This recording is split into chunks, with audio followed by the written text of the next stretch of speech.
Nitsidika ireo mpilalao Barea latsaky ny 20 taona tao Riyad niraka amin'ny 20 febroary teo ny kapitenin'ny ekipa pirenena malagasy teo aloha fa Nevimano mba nivady amanjanany. Nakahiry ireto zandrikely ireto ny tena ny amin'ny lalao manaraka ifanandrina Madagasikara amin'ny Maroc ny Alahady 20 febroary ho avy izao. Tsy hoe rehefa Maroc akory dia tsy resitsika fa porofoy aminy hoe efa mahay tsika izao, hoy fa Nevimano nafatra ireto Barea U20 ireto. Nametraka demande diligente de dessaisissement ho an'ny filohan'ny fitsarana ambony ao amin'ny tribunaly iosy ny vondron'ny firaisamonim-pirenena mahakasika ny raharaha Thomas Razafindremaka.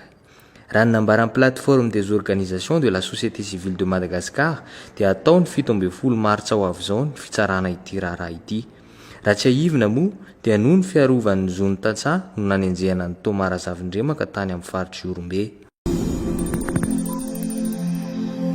Nijery mifandrosoa ny asa teny amin'ny seranam-piaramanidina iraisam-pirenena vaovao Inivato niraika amin'ny 20 febroary ny ministra ny fitaterana sy ny fizahantany ary ny famantarana ny toetrandro Joël Randriamandranto niaraka tamin'ny solotena ny banky iraisam-pirenena.